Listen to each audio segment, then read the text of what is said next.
Quería que respondieras a eso, Mike, porque tiene razón. El seminario de Jesús asigna probabilidad o probabilidades sobre si Jesús dijo X cosa, y lo dice.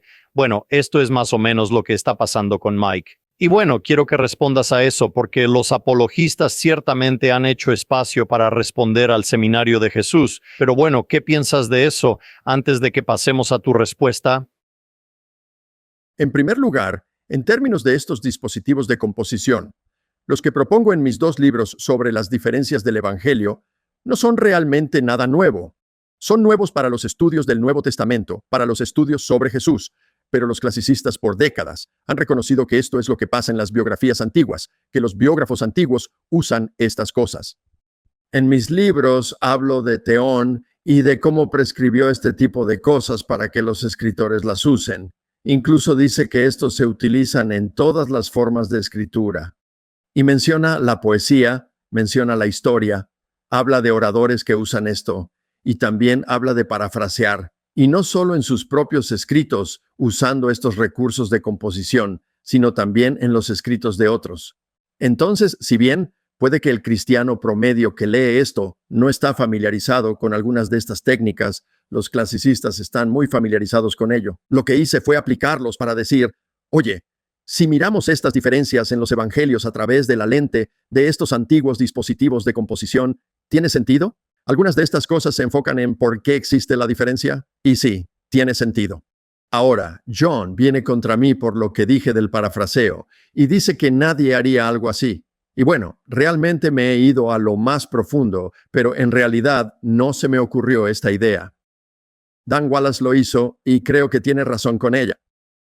Así que tiene que hablar de esto con Dan Wallace también. Entonces diría que quiero tratar este asunto con las palabras finales de Jesús en la cruz y llegar al asunto del seminario de Jesús. Pero antes de hacerlo tenemos que volver y hablar un poco sobre el Evangelio de Juan. Ahora bien, desde los primeros años de la Iglesia, los primeros padres de la Iglesia reconocieron que Juan era un tipo diferente de Evangelio. Y es por eso que Clemente de Alejandría y Orígenes se refieren a Juan como un evangelio espiritual. Cuando se llega a los estudiosos evangélicos del Nuevo Testamento, incluso están de acuerdo en que algo diferente está sucediendo con el Evangelio de Juan. Así pues, tenemos a Craig Keener, que es un especialista en Juan, y tiene un fenomenal comentario de 2 volúmenes sobre el Evangelio de Juan que se centra en cuestiones históricas. Dice que todos los estudiosos juaninos reconocen cierto grado de adaptación juanina. Paul Anderson, uno de los principales, tal vez el principal especialista juanino en el mundo, ha dicho que lo que leemos en Juan es a menudo una paráfrasis teológica cuando leemos las palabras de Jesús en el Evangelio de Juan.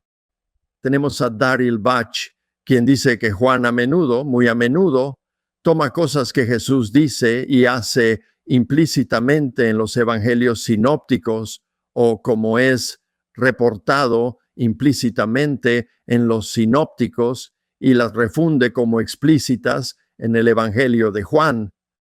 También tienes a D.A. Carson. Nadie le va a acusar de ser la luz del seminario de Jesús o de ir hacia el wokismo o el cristianismo progresista. Él escribió el libro sobre falacias exegéticas. Así es.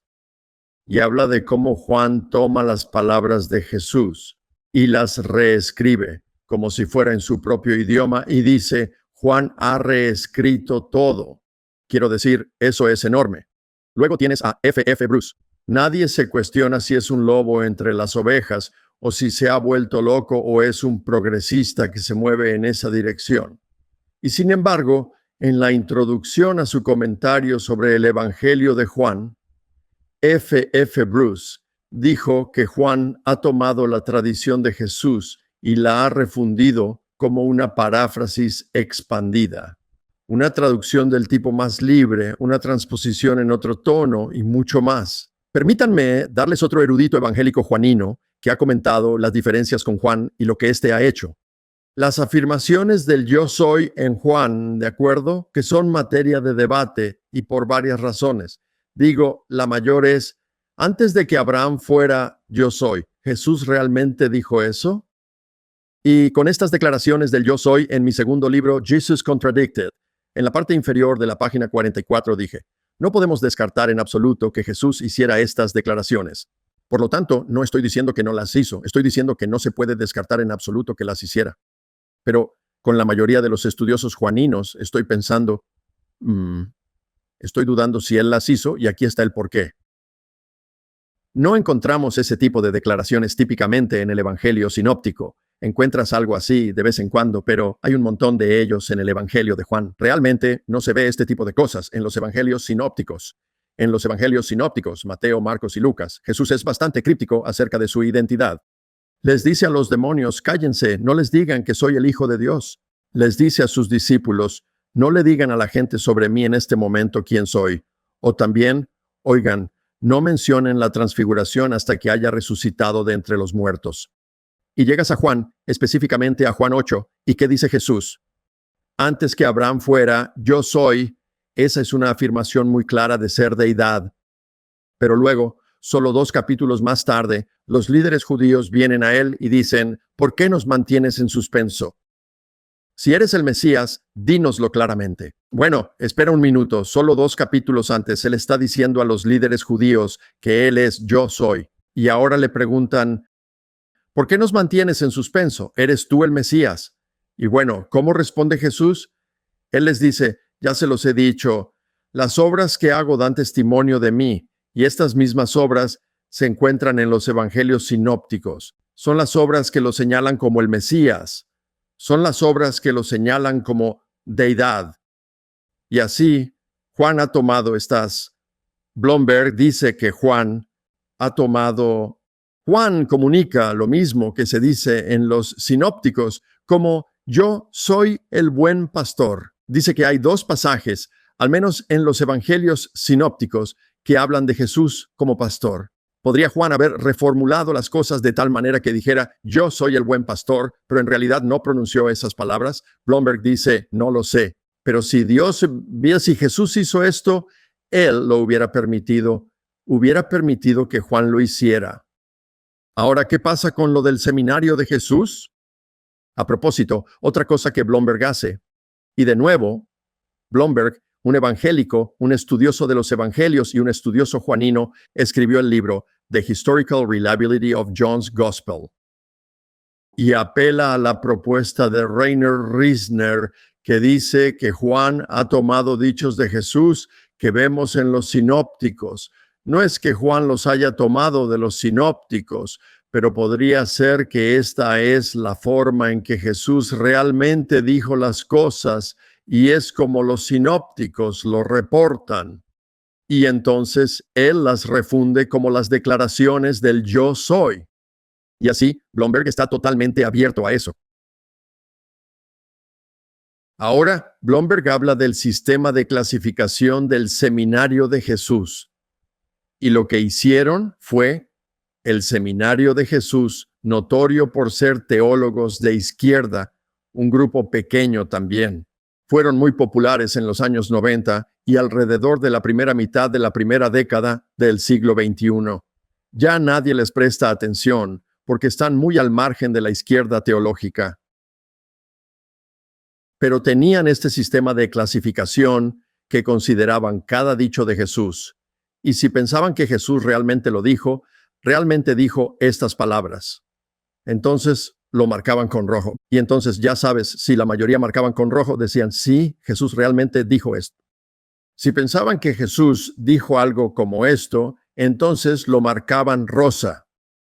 Si ellos dijeran que Jesús no dijo esto, pero él comunicó el pensamiento, eso pasa con las declaraciones del yo soy, entonces ellos le darían una marca gris, aunque no dirían eso de las afirmaciones del yo soy, pero eso es algo así como lo que Rainer, Riesner y Blomberg y algunos otros están planteando tal vez. Entonces, si no dijo las palabras, pero comunicó el pensamiento, el mismo pensamiento, entonces se marca con gris. Y si no comunicó las palabras o el pensamiento, entonces se marcaba con negro. Así, dado ese tipo de sistema de clasificación, cuando llegamos al Evangelio de Juan, esto es lo que Blomberg dijo sobre los dichos de Jesús. Un poco es rojo, mucho es rosa, alguno es gris, pero nada es demostrablemente negro. Permítanme repetirlo. De nuevo, es Craig Blomberg. Un poco es rojo, mucho es rosa. Alguno es gris. Pero nada es demostrablemente negro. Creo que es una evaluación justa de este tipo de cosas. Y esto es lo que los especialistas juaninos dicen sobre el Evangelio de Juan. Por lo tanto, me parece notable, para ser honesto contigo, que alguien como John West y otros que me acusan de ir en esta dirección y llevar a la gente por mal camino. John, en su libro, habla de los lobos entre las ovejas, acusándome de ser como un lobo entre las ovejas al plantear estas cosas. Desafortunadamente, lo que esto demuestra es que él ni siquiera está al tanto de dónde se encuentra la erudición evangélica del Nuevo Testamento sobre este tema hoy en día, porque si lo fuera, esto es como el pensamiento estándar entre los estudiosos evangélicos del Nuevo Testamento hoy en día. No solo entre los evangélicos, sino entre la mayoría de los estudiosos del Nuevo Testamento.